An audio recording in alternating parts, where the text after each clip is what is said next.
Oh my gosh. Good job.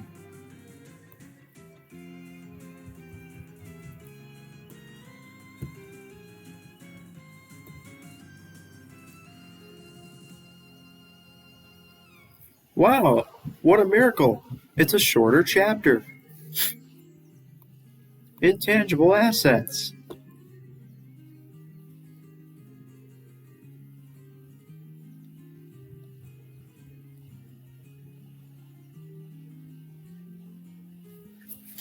In today's economy, companies are increasingly shifting away from bricks and mortar operating models to technology driven models. As a result, more of a company's valuation is underpinned by factors such as its brand, customer base, depth of talent, and other non financial factors. The growing impact of such intangibles is shown in the chart, which indicates that implied intangible asset value, the difference between a company's market value and book value, comprises 84% of total market value of the S&P 500 as compared to 32% 30 years ago. Intangible assets. These trends have resulted in the investment community to factor a broader range of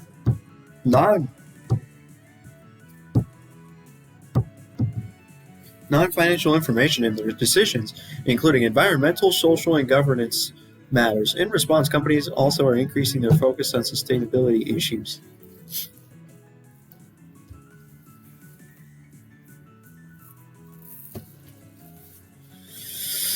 Companies like these companies are executing strategic initiatives including fuel spill control, use of recycled materials, and water conservation. Why the growing importance of responsible management of resource use? One reason is that market participants are now more interested in investing in companies that are pursuing sustainability strategies. For example, sustainable investing by professional portfolio managers in the United States has increased from below $500 billion to nearly $6 trillion. In light of investor focus on sustainability, it is not surprising that companies are increasing the amount of information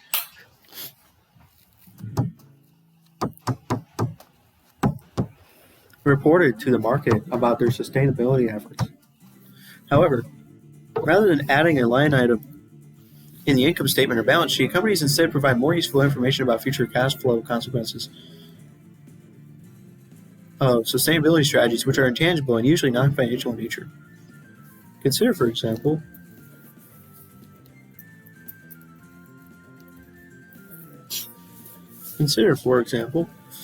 the disclosure of information about greenhouse gases. The Securities and Exchange Commission has identified the circumstances in which companies should disclose information related to climate change, as well as the impact on financial performance of their efforts to manage the consequences of greenhouse gas emissions. So here's the paradox. If non-financial data, such as greenhouse gas emissions per dollar of revenue, is included in a financial report for investors, how can it still be called non-financial?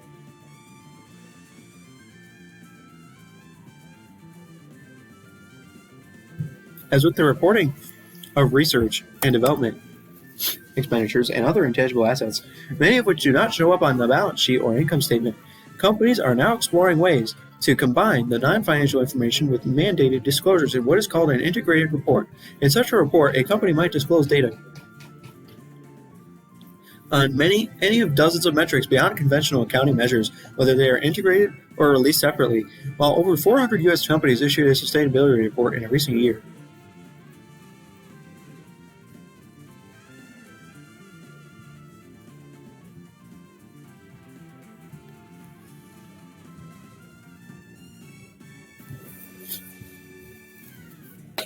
Dude, I'm going to have so many videos to go through at the end of the semester. Dude, our semester is going to be done on the 21st of December, which is over a month from now. Dang it. Man, like seriously, a month and 11 days? You gotta be kidding me. Thanks, slow computer. I clicked on folder, nothing's happening. Am I going to run out of space? I have 300 gigabytes free.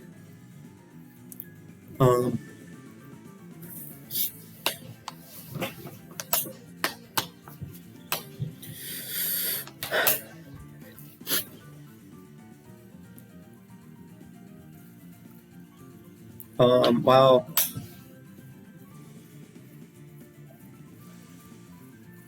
Well, over 400 U.S. companies are sustainability reporting every single year. There was significant variation in content format. Only a handful, like those prepared by these companies, integrated a sustainability report with financial statements. And with the emergence of sustainability and integrated reporting standards, companies are voluntarily seeking assurance that their sustainability reports are meeting these standards. For example, over half of the world's largest companies recently reporting on sustainability also invested in external assurance for their reports with standards and assurance. It is hoped that sustainability reports will gain the same credibility as the GAAP-based financial statements. Oh, I hate this chapter. Dude, I wonder if it's not going to be any kind of math at all. There might be no math in this chapter. It might just be all conceptual information. Wow. Very weird. What are our problems going to be in our class for this chapter? I'm not going to be looking forward to this. Oh, no. Learning Objective 1. Intangible asset issues. Characteristics. GAAP Incorporated's most important asset is its brand image, not its store fixtures. The Coca-Cola Company's success comes from its secret formula for making Coca-Cola, not its plant facilities. Amazon Prime's subscriber base, not its warehouses, provides its most important asset. You know, I wonder if I should get some Amazon Prime. I don't know. It's not like I buy that much stuff on Amazon anyways. I mean, I could get books and stuff to read with Amazon, can't I? And like movies. Like, how many free movies can you watch with Amazon Prime? Or TV shows. Can you watch TV shows with Amazon Prime? Like, I don't know how that works. Anyways, U.S. economy is dominated by information and service providers. For these companies, their major assets are often intangible in nature. What exactly are intangible assets? Intangible assets have two main characteristics. They lack physical existence, and they are not financial instruments. They lack physical existence. Tangible assets, such as property, plant, and equipment, have physical form. Intangible assets, in contrast, derive their value from the rights and privileges granted to the company using them. They are not financial instruments. Assets such as bank deposits, accounts receivable, and long-term investments in bonds and stocks also lack physical substance. However, financial instruments derive their value from the right claim to receive cash or cash equivalents in the future. Financial instruments are not classified as intangibles. In most cases, intangible assets provide benefits for over a period of years. Therefore, companies normally classify them as long-term assets. Following a discussion of the general valuation accounting principles for the intangible assets, that's funny. Valuation. Purchased intangibles. Yeah, apparently I've realized that it's actually easier for me to comprehend information if I read it out loud, which kind of sucks, because now my voice is going to be shot every time I read a chapter. Like, my voice is already going after 8 minutes. Seriously? It's funny how I talk a lot to myself, but barely at all to other people. Funny. Maybe it's because all the time spent quiet is building up inside me, and then I have to let it all out when I go get by myself. That was funny.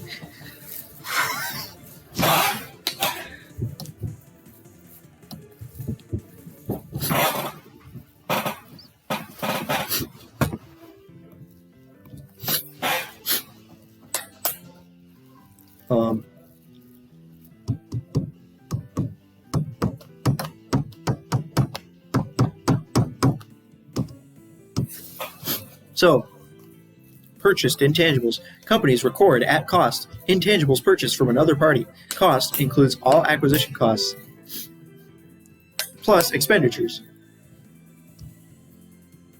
to make the intangible asset ready for its intended use. Typical costs include the purchase price, legal fees, and other incidental expenses. Sometimes companies acquire intangibles in exchange for stock or other assets. In such cases, the cost of the intangible is the fair value of the consideration given or the fair value of the intangible received, whichever is more clearly evident. What if a company buys several intangibles or a combination of intangibles and tangibles? In such a basket purchase, the company should allocate the cost on the basis of fair values. Essentially, the accounting treatment for purchased intangibles closely parallels that for purchased tangible assets, internally created intangibles. Sometimes a company may incur substantial research and development costs to create an intangible. For example, Google expensed the R&D costs incurred to develop its valuable search engine. Costs incurred internally to create intangibles are generally expensed. How do companies justify this approach? Some argue that the costs incurred internally to create intangibles often bear no relationship to their real value. Therefore, they reason expensing these costs is appropriate. Others note that it is difficult to associate internal costs with a specific intangible. Still, others contend that due to the underlying subjectivity related to intangibles, companies should follow a conservative approach. Expenses incurred. As a result, companies capitalize only direct costs incurred in developing the intangible, such as legal costs, and expense the rest. Amortization of intangibles. The allocation of the cost of intangible assets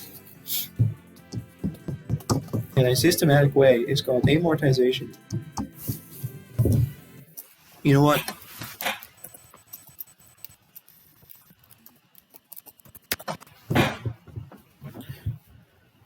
Amortization.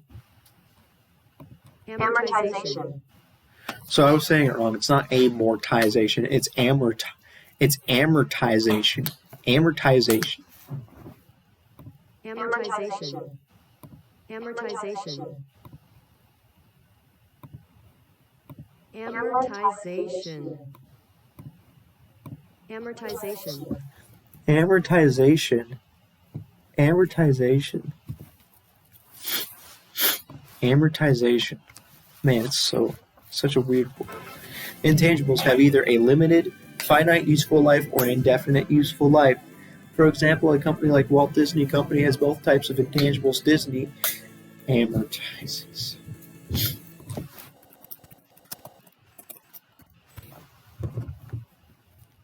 Amortize. A company, Disney, amortizes its, well, if it's pronounced amor, then why the heck is there an O? The O implies it's or, but it's actually so dang it. Disney amortizes its limited life intangible assets, e.g. copyrights on its movies and licenses related to its branded products. It does not amortize indefinite life intangible assets, e.g. the Disney trade name or its internet domain name. Limited life intangibles. I sound like an idiot right now, but I'm just trying to get through this as fast as I can. And this is the fastest way I know how to read through a chapter while also actually comprehending the information. Companies amortize their limited life intangibles by systematic charges to expense over their useful life. Their useful life should reflect the periods over which these assets will contribute to cash flows. Disney, for example, considers these factors in determining useful life: the expected use of the asset by the company, the expected useful life of another asset or a group of assets to which the useful life of the intangible asset may relate, such as lease rights to a studio lot.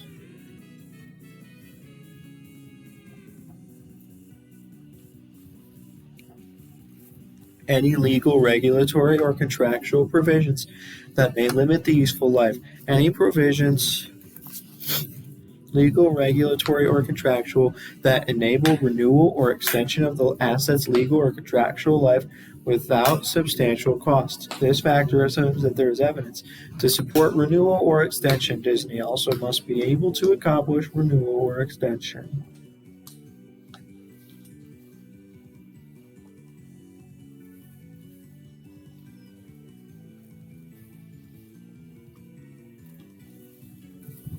Disney must also must be able to accomplish renewal or extension without material modifications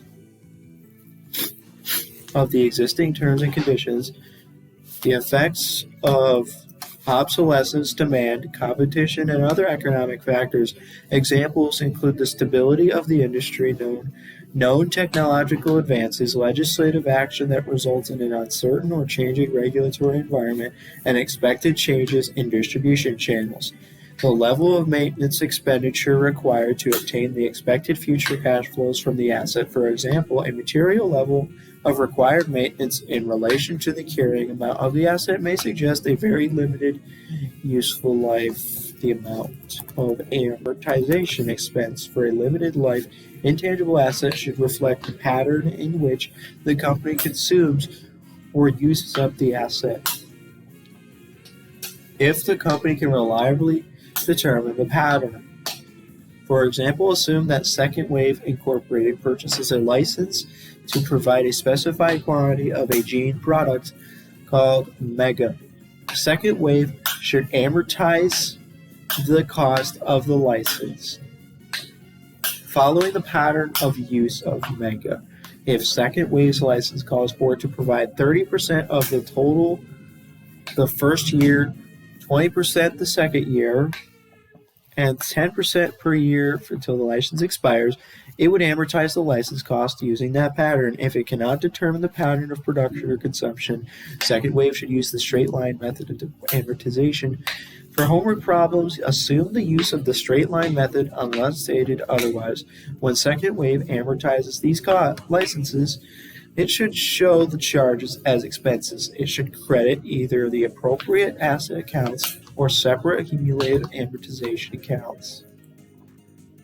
The amount of the intangible. An intangible asset to be amortized should be its cost less residual value. The residual value is assumed to be zero unless at the end of its useful life, the intangible asset has value to another company. For example, if Hardy Company commits to purchasing an intangible asset from U2D Company at the end of the asset's useful life,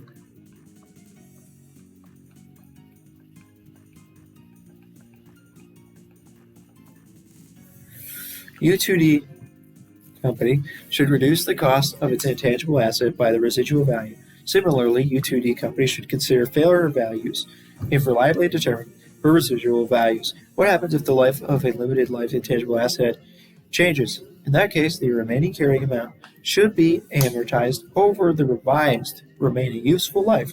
Companies should, on a regular basis, evaluate the limited life intangibles for impairment.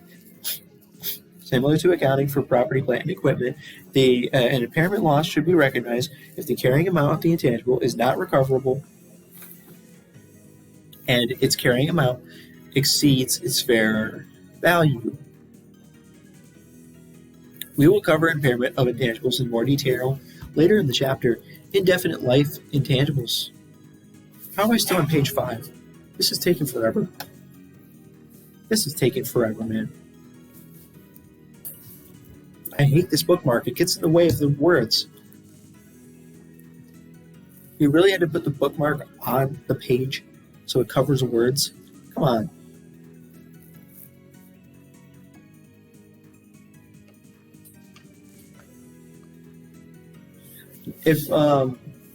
If they had really good AI that could read words with like human expressions and stuff, or human expression, then I would actually just click this headphone thing and just listen to the whole thing. Listen to a robot read the whole thing, but unfortunately the way they read it is a little bit too robot-y. That was funny. So it's not as easy to understand or comprehend the information when it's being read like that, so that's why I have to read it out loud myself, which kind of sucks.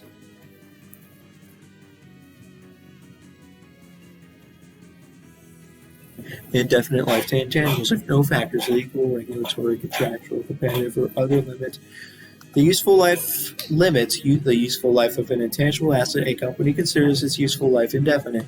An indefinite life means that there is no foreseeable limit on the period of time over which the intangible asset is expected to provide cash flows. Company does not amortize an intangible asset with an indefinite life. To illustrate, assume that DoubleClick Incorporated acquired a trademark that it uses to distinguish a leading consumer product. It renews the trademark every 10 years. All evidence indicates that this trademarked product will generate cash flows for an indefinite period of time. In this case, the trademark has an indefinite life.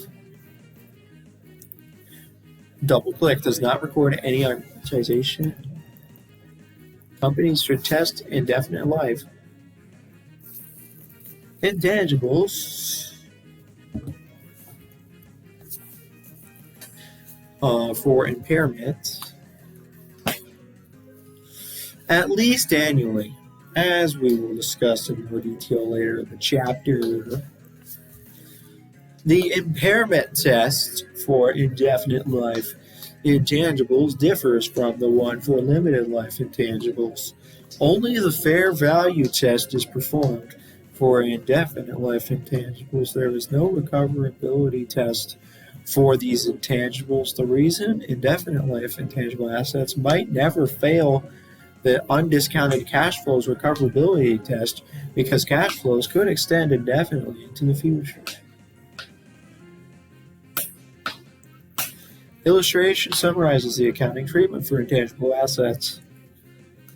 For a limited life intangible, it's capitalized. If it's purchased, it's capitalized. If it's internally created, it's expensed.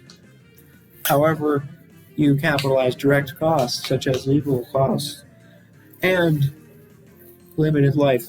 If a limited life intangible is amortized, it is amortized over useful life. You do not amortize indefinite life. Impairment test for limited life is recoverability test of a fair value test. Impairment test for indefinite is fair value test only.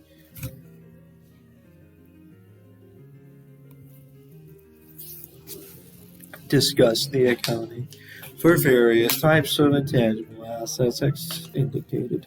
The accounting for intangible assets depends on whether the intangible has a limited or indefinite life. Many different types are classified into the following six categories.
Marketing related intangible assets. Why did you have to put related intangible assets? Marketing, customer, artistic, contract, technology, goodwill. Marketing related intangible assets. Companies primarily use marketing related to intangible assets in the marketing or promotion of products or services. Examples are trademarks or trade names, newspaper mastheads.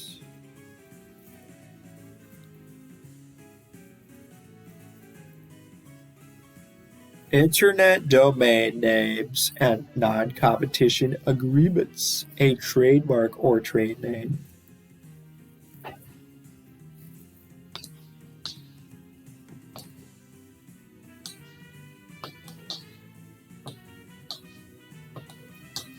Trademark or trade name.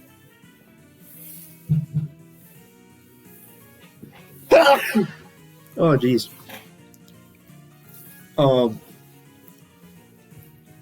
Is a word, phrase, or symbol that distinguishes or identifies a particular company or product. Trade names like Kleenex, Pepsi Cola, Buick, Tylenol, Wheaties, and Sunkist create immediate product identification in our minds, thereby enhancing marketability. Under common law, the right to use a trademark or trade name, whether registered or not, rests exclusively with the original user as long as the original user continues to use it.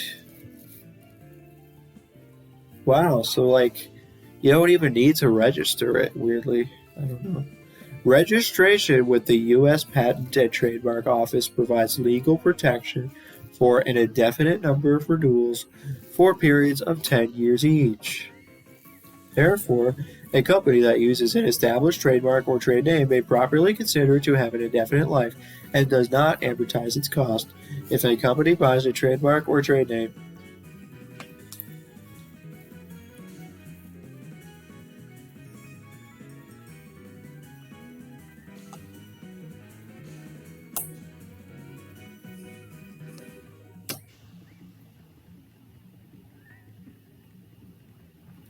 if a company buys a trademark or trade name, it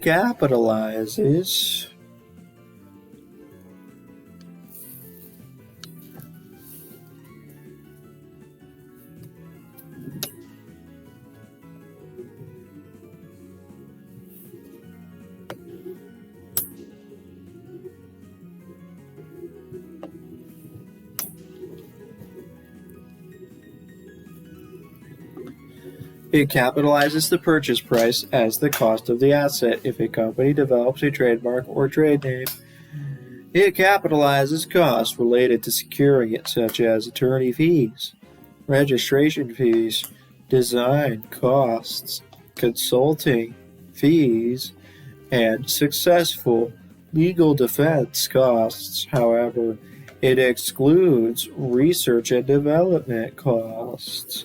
When the total cost of a trademark or trade name is insignificant, the company simply expenses it.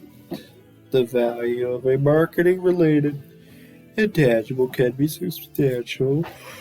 Consider domain names. The name drugs.com at one time sold for $800,000. The bidding for the name loans.com approached $500,000. And an expansion of domain names will allow industries to use terms like .cars or even internet slang like lol.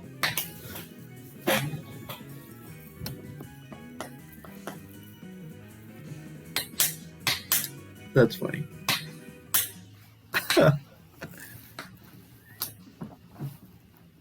This expansion has led to a new wave of domain name activity. Companies by the way, you can probably tell my nose is all stuffed up, so the voice probably sounds stupid. So, companies can register their own domain names. Applications received include company names such as Microsoft, which would have the name .Microsoft. Wait, what the heck?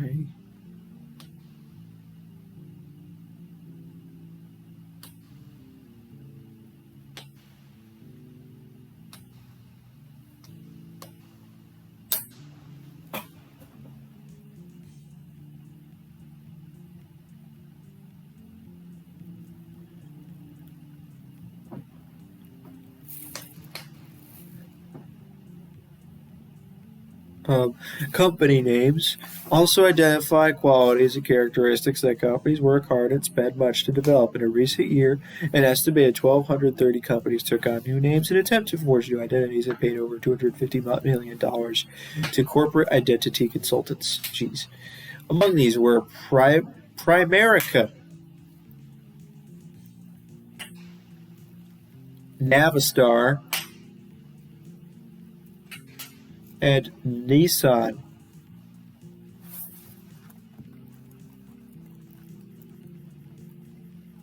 Okay. Well, I'm probably almost done with page 7, but hey, look, there is math in this chapter. It took half an hour to read 7 pages? How? How? Just how? This is dumb. How is this taking so long? Come on.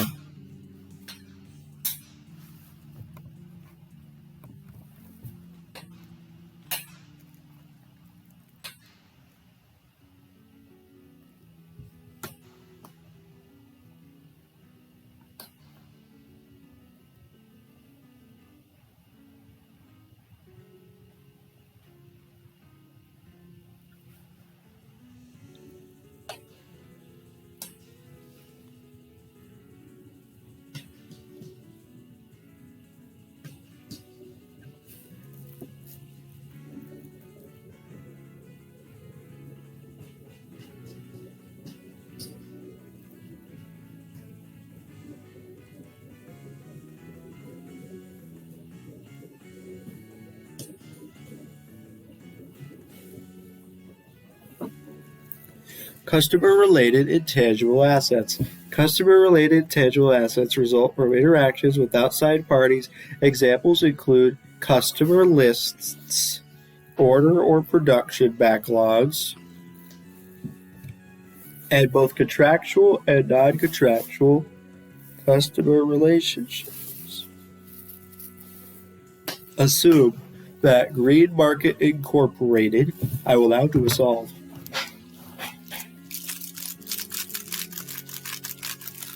Oh, I get it. Customer list.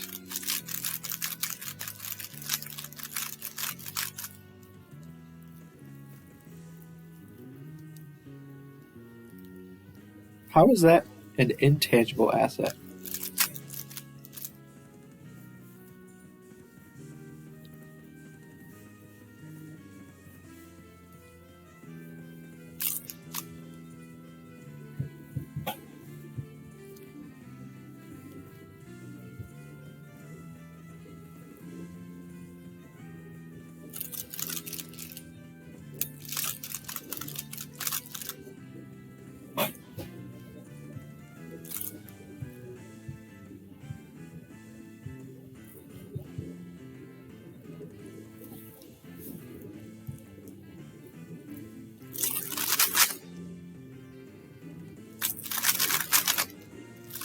Oh no, I'm doing another solve. I'm getting fascinated by the idea of killing myself. I mean, by the idea of predicting oils.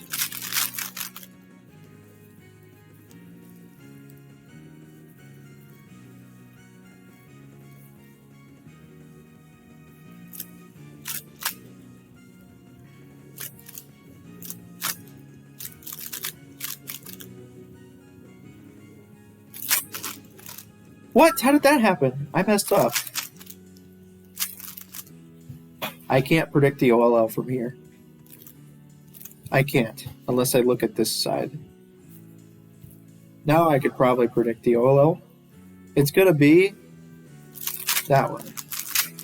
And I was able to predict the PLL. I actually wasn't. I'm just stupid. Man.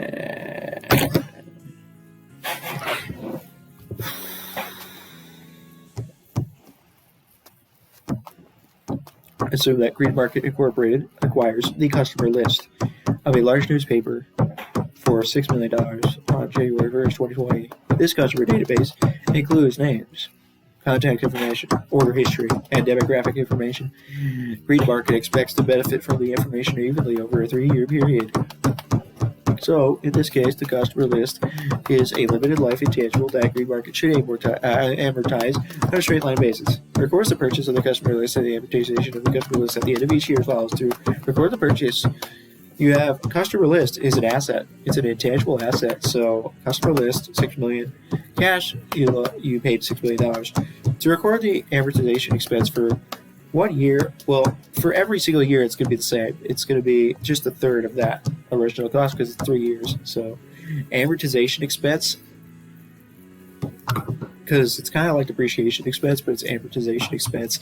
And you could either decrease customer list or you could have a separate accumulated amortization. Oh, geez. I mean, that's pretty simple. That's pretty similar to depreciation. So that assumes no residual value. What if it determines it can sell the list for $60,000 to another company? Well, that means you just subtract $60,000, then you divide by 3, and that's pretty easy. I don't even need to read that. That's like the exact same thing as depreciation. So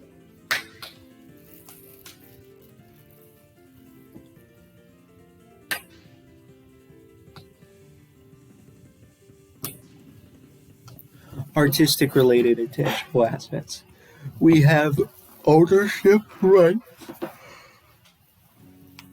to plays.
Artistic related intangible assets involve ownership rights to plays, literary works, musical works, pictures, photographs, and video and audiovisual material. Copyrights protect these ownership rights. A copyright is a federally granted right that all authors, painters, musicians, sculptors, and other artists have in their creations and expressions. A copyright is granted for the life of the creator plus 70 years. It gives the owner or heirs the exclusive right to reproduce and sell an artistic or published work. Copyrights are not renewable. Copyrights can be valuable. At one time, Walt Disney Company faced the loss of its copyright on Mickey Mouse, which could have affected the sales of billions of dollars of Mickey-related goods and services, including theme parks. This copyright was so important that Disney and many other big entertainment companies fought all the way to the Supreme Court, and won an extension of copyright lives from 50 to 70 years.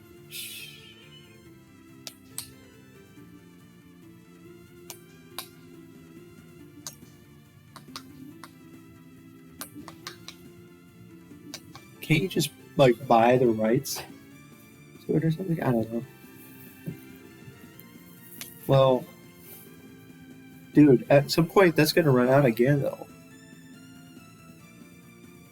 Really Useful Group owns copyrights on the musicals of Andrew Lloyd Webber.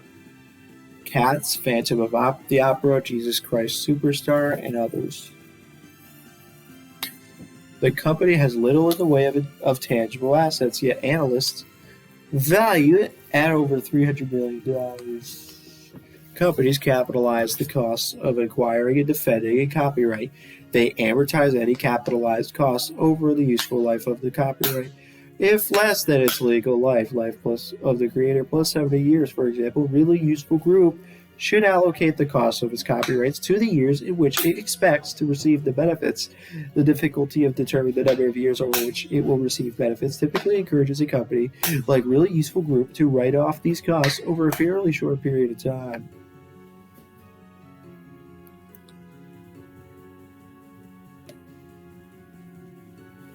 Companies must expense the research and development costs that lead to a copyright as those costs are incurred. Contract-related intangible assets. Contract-related intangible assets represent the value of rights that arise from contractual arrangements. Examples are franchise and licensing agreements, construction permits, broadcast rights. Yeah, but a construction permit, don't you just charge that to or don't you just include that in the cost of the building?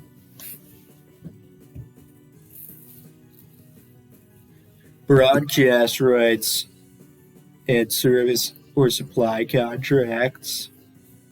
A franchise is a contractual agreement under which the franchisor grants the franchisee the right to sell certain products or services, to use certain trademarks or trade names, or to perform certain functions, usually within a designated geographical areas. When you purchase a Prius from a Toyota dealer, fill up your tank at the corner Shell station, eat lunch at Subway, or make reservations at a Marriott hotel. I have never done a single one of those things in my entire life except for eat lunch at Subway, which I've only done I did it quite often when I was younger, but not much anymore. Man. Franchisor, having developed a unique concept or product, protects its concept or product through a patent, copyright, or trademark or trade name. The franchisee acquires the right to exploit the franchisor's idea or product by signing a franchise agreement. Another type of franchise granted by a governmental body permits the business to use public property in performing its services. Examples are the use of city streets for a bus line or a taxi service, the use of public land for telephone, electric and cable television lines, and the use of airwaves for radio or TV broadcasting. Such operating rights are referred to as licenses or permits. For example, Fox, CBS, and NBC agreed to pay $27.9 billion for the right to broadcast NFL football games over an 8-year period.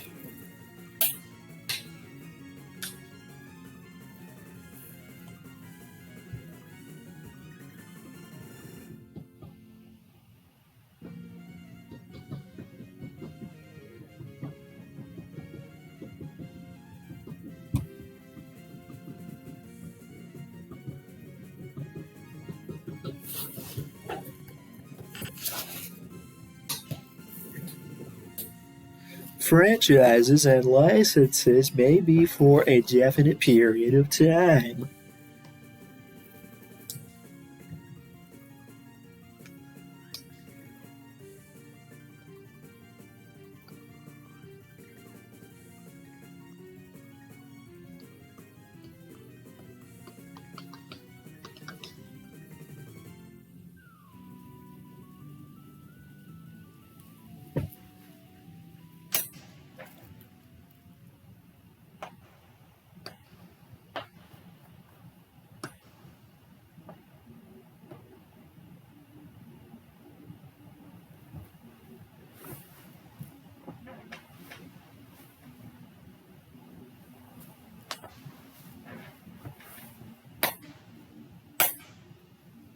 franchises and licenses may be for a definite period of time, for an indefinite period of time, or perpetual.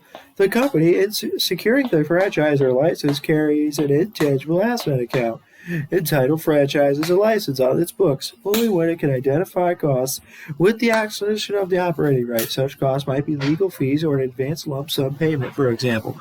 A company should amortize the cost of a franchise or license with a limited life.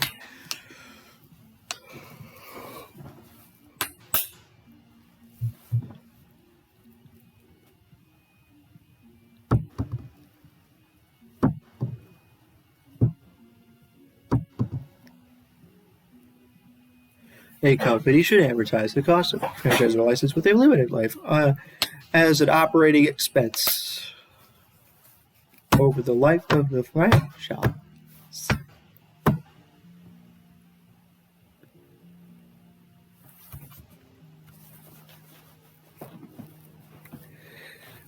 Annual payments to a franchise agreement should be entered as operating expenses. They are not an asset because they do not relate to future rights to use of property. Technology-related intangible assets. Technology-related intangible assets relate to innovations or technological advances. Examples are patented technology and trade secrets granted by the U.S. Patent and Trademark Office. A patent gives the holder exclusive right to use, manufacture, and sell a product. This is taking a ridiculously long amount of time to read this. This is ridiculously taking a lot of time. Sell a product or process for a period of 20 years without interference or infringement by others. Companies such as Merck, Polaroid, and Xerox were founded on patents and built on the exclusive rights thus granted. The two principal kinds of patents are product patents, which cover actual physical products, and process patents, which govern the process of making products. If a company like Qualcomm purchases a patent from an inventor, the purchase price represents its cost.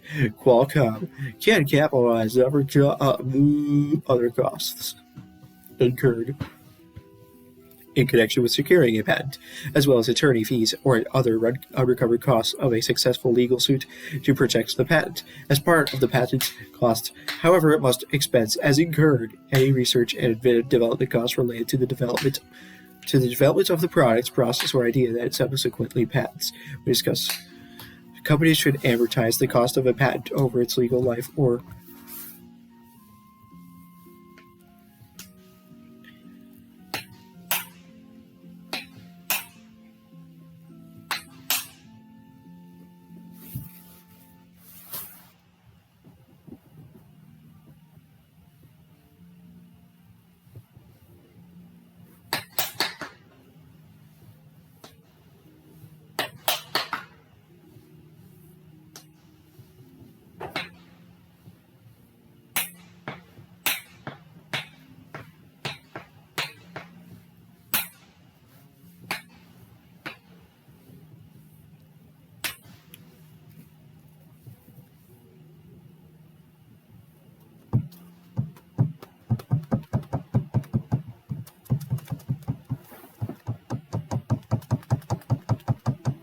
companies should advertise the cost of a patent over its legal life or its useful life.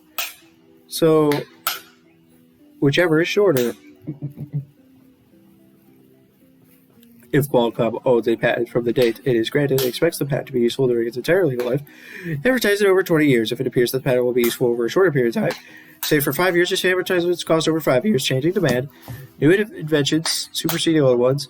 Inadequacy and other factors often limit the useful life of a patent to less than its legal life. For example, the useful life of a pharmaceutical patent is frequently less than the legal life because of the testing and approval period that follows their issuance. A typical drug patent has several years knocked off its 20-year life. Why? Because a drug maker spends 1 to 4 years on animal tests, 4 to 6 years on human tests, 2 to 3 years for the Food and Drug Administration to review the tests. All this time occurs after issuing the patent but before the product goes to the pharmacist's shelves.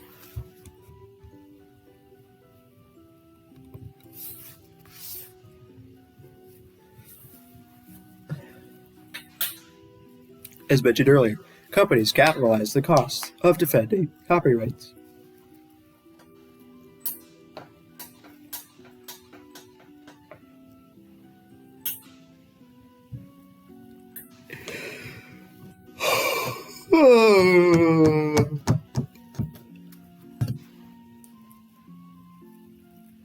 The accounting treatment for a patent defense is similar. A company charges all unrecovered legal fees and other costs incurred in successfully defending a patent suit to patents and asset account. Such costs should be amortized along with the acquisition costs over the remaining useful life of the patent. Amortization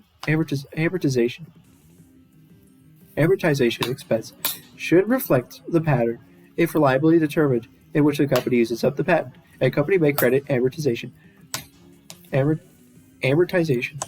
A company may credit amortization.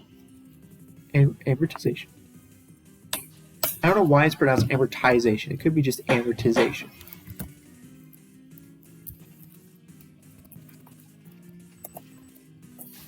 It should just be amortization.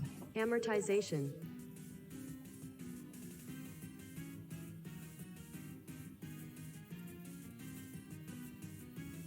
Amortization.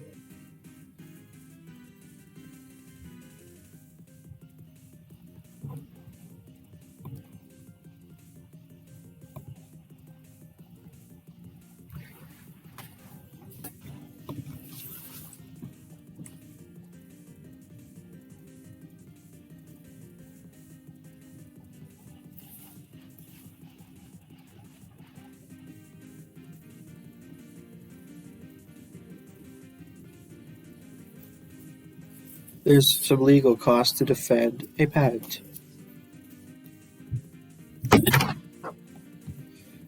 Sorry.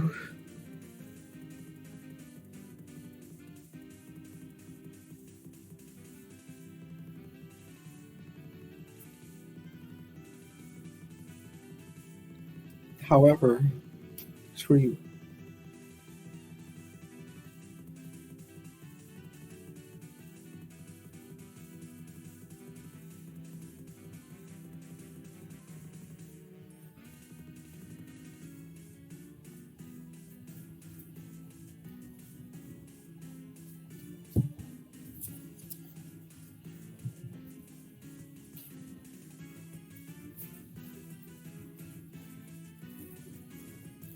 Maybe to extend the length of the old patent.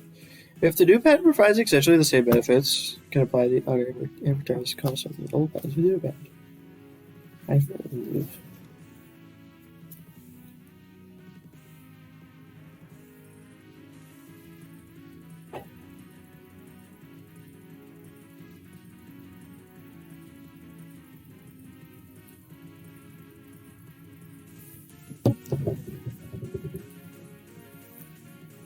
Goodwill. Although companies may capitalize certain costs incurred in developing specifically identifiable assets such as patents and copyrights, the amounts capitalized are generally insignificant, but companies do record material amounts of intangible assets when purchasing them, particularly in situations involving a business combination, the purchase of another business. To illustrate, assume that Portofino Company decides to purchase Aquinas Company. In this situation, Portofino measures the assets acquired and the liabilities assumed at fair value. It measured these assets and liabilities. Portofino must identify all the assets and liabilities of Aquinas. As a result, Portofino may recognize some assets or liabilities not previously recognized by Aquinas. For example, Portofino may recognize intangible assets, such as a brand name, patent, or customer list that were not recorded by Aquinas. In this case, Aquinas may not have recognized these assets because they were developed internally and charged to expense. In many business combinations, the purchasing company records goodwill goodwill is measured as the excess of the cost of the purchase over the fair value of the identifiable net assets purchased. For example, if Portofino purchase paid $2 million to purchase Aquinas' identifiable net assets with a fair value of $1.5 million, Portofino records goodwill of $500,000.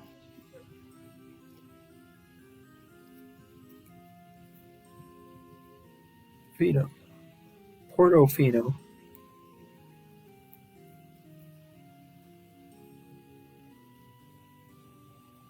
Goodwill is therefore measured as a residual rather than measured directly. That is why goodwill is sometimes referred to as a plug, a gap filler, or a master valuation account. Conceptually, goodwill represents the future economic benefits arising from the other assets acquired in a business combination that are not individually identified and separately recognized. It is often called the most intangible of the intangible assets because it is identified only with the business as a whole. The only way to sell goodwill is to sell business. Recorded goodwill. Internally created goodwill. Goodwill generated internally should not be capitalized in the accounts. Why? Measuring the components of goodwill is simply too complex, and associating any costs with future benefits is too difficult. The future benefits of goodwill may have no relationship to the costs incurred in the development of that goodwill. To add to the mystery, goodwill may even exist in the absence of specific costs to develop it. Finally, because no objective transaction with outside parties takes place, a great deal of subjectivity, even misrepresentation, may occur.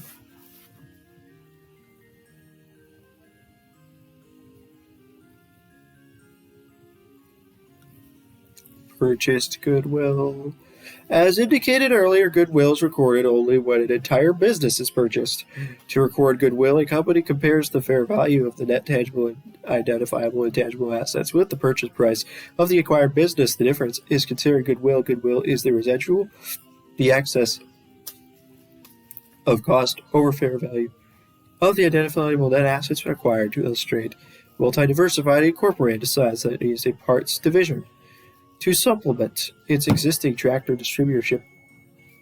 The president of Multi-Diversified is interested in buying TractorLink Company, a small concern in Chicago.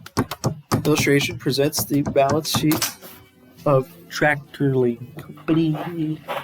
They have a total assets of $255,000, total liabilities of $255,000. So therefore, it's zero.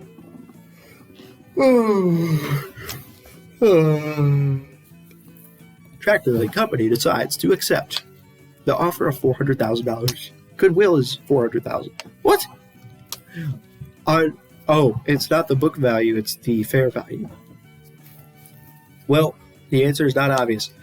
Their historical cost-based balance sheet does not disclose the fair values of its identifiable assets. Suppose that as the negotiations progress, Multi-Diversified investigates their underlying assets to determine their fair values. Such an investigation may be accomplished either through a purchase audit undertaken by Multi-Diversified or by an independent appraisal from some other source. The investigation determines the valuations shown here. So we have all these assets of $350,000. Well, you didn't show the liabilities. Oh, wait, I'm an idiot. So you have your debt, you have assets minus liabilities equals fair value of the assets is $350,000, so that means goodwill is $50,000. Easy.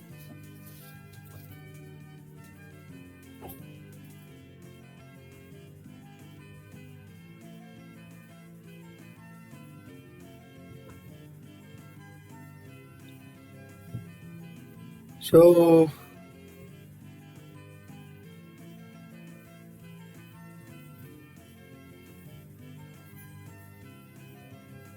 wait, how is there an $80,000 difference? Because they purchased the company for...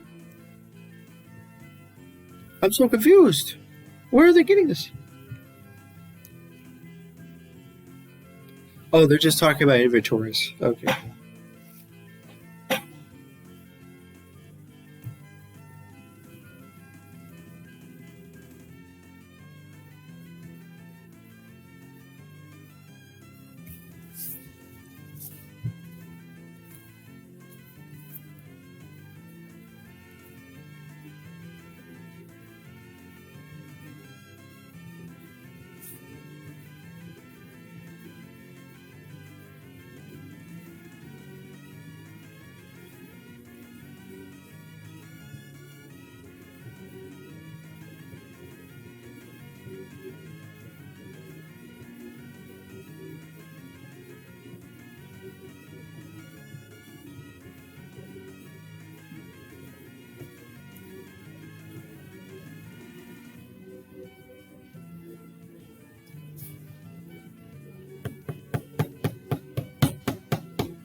This is a very poorly written chapter because I feel like they're repeating themselves way too much. They already described what goodwill is up here. They're just repeating themselves.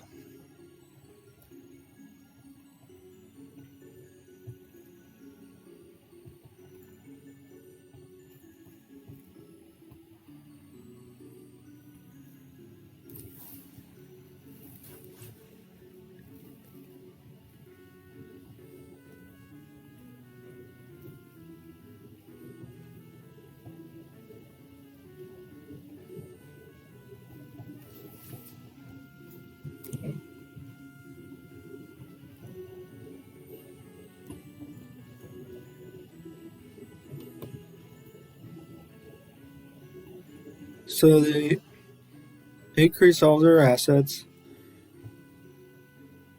Where did they get a liability of $55,000?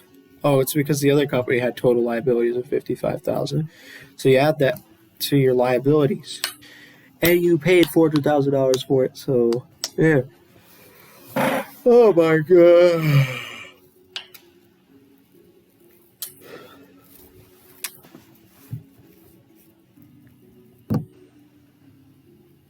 Goodwill write-off.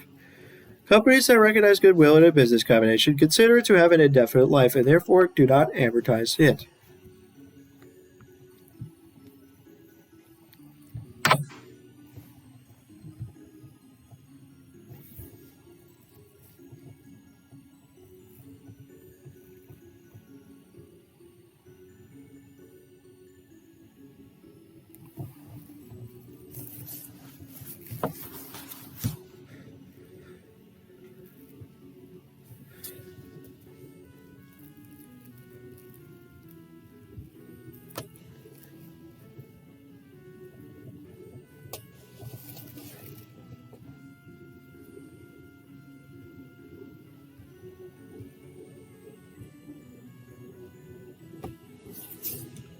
Bargain purchase.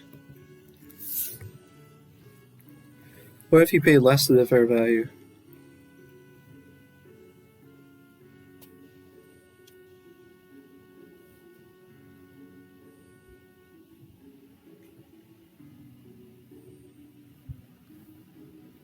You record the excess amount as a gain.